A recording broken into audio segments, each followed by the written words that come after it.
martial arts legend in his own words.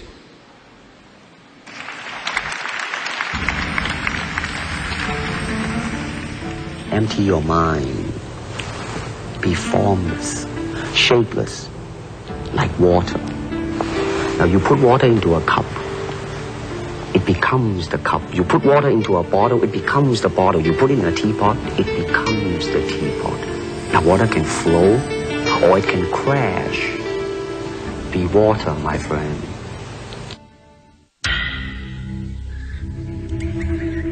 Gentlemen, welcome. I look forward to a tournament of truly epic proportion. I mean, here it is, the natural instinct, and here is control. You are to combine the two in harmony. If you have one to the extreme, you will be very unscientific. If you have another to the extreme, you become all of a sudden a mechanical man.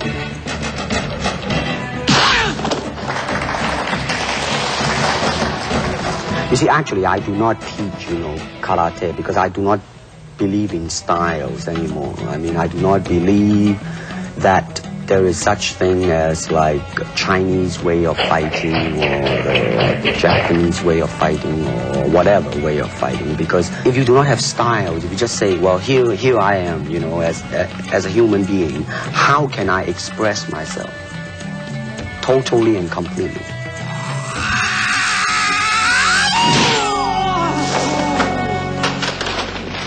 I mean, that is the expression of the human body. I mean, everything. I mean, not just the hand.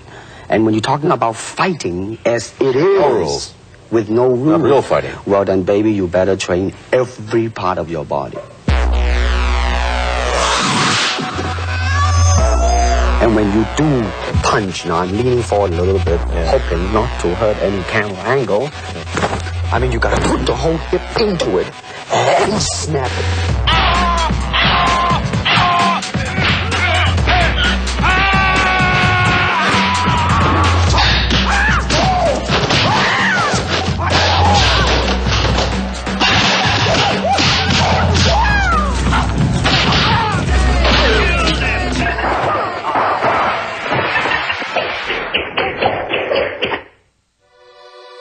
Martial art has a very, very deep meaning as far as my life is concerned because as an actor, as a martial artist, as a human being, all these I have learned from martial art.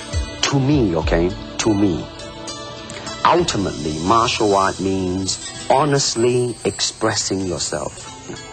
I mean, it is easy for me to put on a show and be cocky, but to express oneself honestly, not lying to oneself, and to express myself honestly, that, my friend, is very hard to do.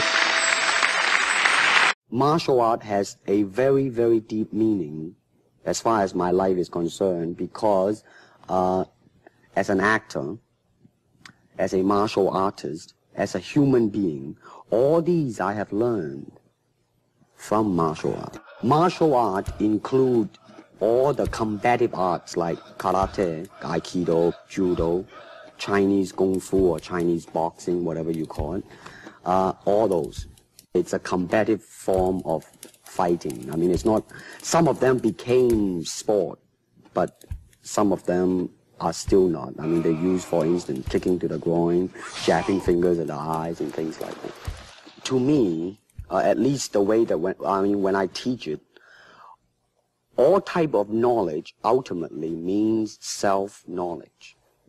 So therefore, they are coming in to, and ask me to teach them not so much of how to defend themselves or how to do somebody in. Rather, they want to learn to express themselves through some movement, be it anger, be it determination, or whatsoever.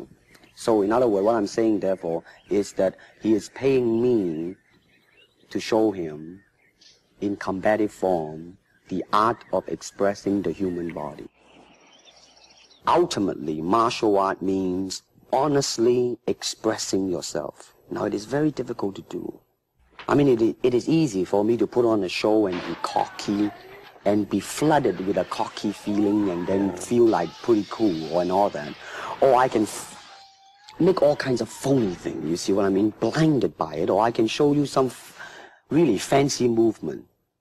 But to express oneself honestly, not lying to oneself, and to express myself honestly, not that, my friend, is very hard to do. And you have to train. You have to keep your reflexes so that when you want it, it's there.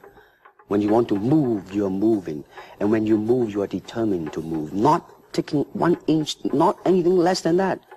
If I want to punch, I'm going to do it, man, and I'm going to do it, you see. So, I mean, so that is the type of thing you have to train yourself into it, to become one with the punch. Now, I'm leaning forward a little bit, hoping not to hurt any camera angle. I mean, you got to put the whole hip into it and snap it and get all your energy in there and make this into a weapon.